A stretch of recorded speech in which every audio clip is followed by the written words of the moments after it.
Salut tout le monde, c'est Alien. Aujourd'hui un épisode un peu particulier puisque l'on va parler caméra embarquée, cadrage aléatoire, monstres étranges et images dégueulasses. Vous l'avez deviné, aujourd'hui on va parler found footage.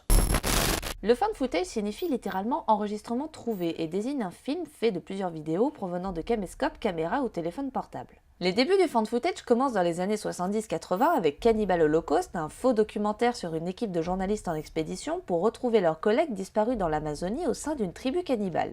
Dans les années 90-2000, le genre explose littéralement avec deux films majeurs, le projet Blair Witch et Paranormal Activity, qui font rentrer le found footage dans le domaine de l'horreur, à tel point qu'aujourd'hui il est très dur de l'en séparer. Et en même temps, le found footage, c'est ultra économique.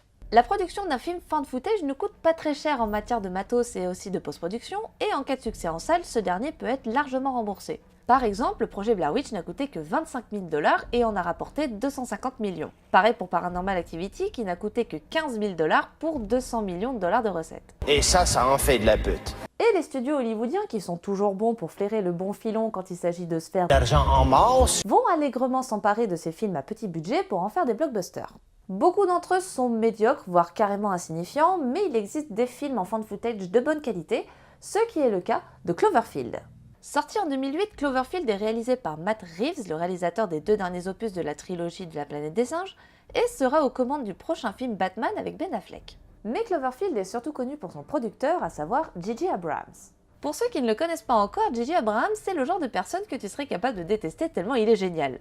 Élevé dès le biberon à coups de films de Spielberg, à tel point qu'il en a carrément fait un film hommage, il est à l'origine du retour de Star Trek et de Star Wars au cinéma, mais surtout, il a créé 3 grosses séries majeures, à savoir Alias, Felicity et Lost. Si bien qu'aujourd'hui, son nom est devenu une sorte de gage de qualité, parce que oui, le mec sait faire des trucs de qualité. Les films de J.J. Abrams reposent sur 3 choses fondamentales, la nostalgie, le suspense et le spectaculaire. Et c'est grâce à ça qu'il a créé Cloverfield. L'idée du film est venue lors d'un voyage au Japon pour la promotion de Mission Impossible 3, où J.J. Abrams et son fils ont découvert des produits dérivés de Godzilla dans un magasin de jouets. C'est en voyant ces produits dérivés qu'il a eu envie de créer un équivalent américain de la créature. En ce qui concerne le suspense, J.J. Abrams adore jouer la carte du secret et du « je te dévoile tout au dernier moment » et tout ça sur internet. Car oui, si Cloverfield a eu du succès, c'est grâce à internet. C'est en février 2007 que Paramount lance secrètement le projet Cloverfield. Le casting est fait sans qu'aucun script ne soit envoyé aux candidats et ce sont des acteurs inconnus qui sont choisis avec interdiction de révéler toute information au sujet du film. Au départ, personne ne s'attendait à ce que le créateur de Lost fasse un film et encore moins un film de monstres, jusqu'à ce qu'un mystérieux teaser débarque sur internet en juillet 2007. What was that noise? Left town a little bit earlier.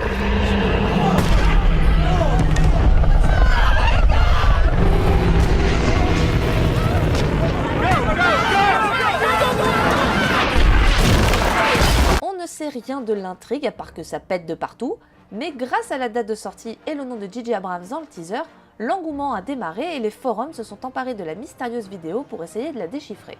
J.J. Abrams décide donc de se lancer dans la production d'un found footage avec comme toile de fond la ville de New York complètement détruite par une créature mystérieuse et plus de 25 millions de dollars de budget. Mais J.J. Abrams a été très ingénieux sur comment tourner du found footage avec un budget plus que raisonnable. Contrairement aux films found footage habituels, certains plans de Cloverfield, notamment les scènes de fête du début, sont filmés au caméscope par les acteurs du film. Par exemple, T.J. Miller a tourné lui-même un bon nombre de plans avec un téléphone portable prêté par la production, et lorsqu'un caméraman professionnel devait se charger de filmer, l'acteur se tenait derrière lui afin de faire ses commentaires en direct. L'équipe ira même plus loin puisque lors des interactions avec les autres personnages, les caméramans devaient porter le costume de l'acteur principal afin d'éviter tout faux raccord. L'idée de J.J. Abrams était de se rapprocher de l'esthétique des vidéos qui circulent sur la toile car selon lui, depuis l'avènement d'internet, il n'existe pas un seul événement qui ne soit pas filmé et diffusé dans le monde entier.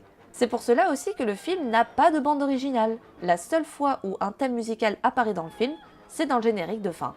Ainsi, ces économies faites sur la réalisation et le montage va permettre à l'équipe de J.J. Abrams de se concentrer sur les effets spéciaux afin de créer des images marquantes. Et en parlant d'images marquantes, J.J. Abrams s'est amusé à glisser une petite référence avec la scène de la Statue de la Liberté. En effet, le plan de la tête décapitée de la Statue de la Liberté est un hommage à New York 1997 de John Carpenter. La fameuse tête apparaît également sur l'affiche originale du film, mais pas dans le film, elle n'est visible que dans le trailer. Et pourtant c'est une image particulièrement forte, notamment aux États-Unis, car voir la tête de la Statue de la Liberté à terre, signifie tout simplement la fin de la liberté et le début de l'apocalypse. Ouais, on est très symbole chez les Américains. Pour en revenir aux effets spéciaux, on est beaucoup dans le numérique et l'utilisation de fonds verts, mais couplé avec un grand nombre de figurants et de structures en dur afin d'apporter une touche de réalisme. Mélangez ça avec des ajouts de lumière et un perfectionnisme au millimètre près, à tel point qu'aucun câble fictif n'a été oublié, et le résultat est bon, mais vraiment bon. Je n'irai pas jusqu'à dire qu'on s'y croirait, mais contrairement à certains films faits à l'arrache juste pour ramasser du pognon et jouer sur les jumpscares, Cloverfield est un bon fan footage divertissant, bien fichu et qui mérite d'être vu. Après le succès du film, J.J. Abrams s'en est allé vers d'autres galaxies lointaines, voire très lointaines, ce qui ne l'a pas empêché de produire 2 autres films de la franchise, à savoir 10 Cloverfield Lane et un autre film Cloverfield qui normalement sortira en novembre 2017. Et pour ceux qui se demandent, non, on n'a toujours pas d'image du film, on sait juste que le titre officieux est God Particle et que normalement ça va se dérouler dans une station spatiale, donc à voir. C'est la fin de ce nouvel épisode de Hors Champ, j'espère qu'il vous a plu. Comme d'habitude, n'hésitez pas à laisser des petits commentaires, des petits pouces bleus, à partager la vidéo sur tous les réseaux sociaux et surtout à vous abonner à ma chaîne. Sur ce, je vous laisse et à très vite pour un nouvel épisode. Allez, ciao!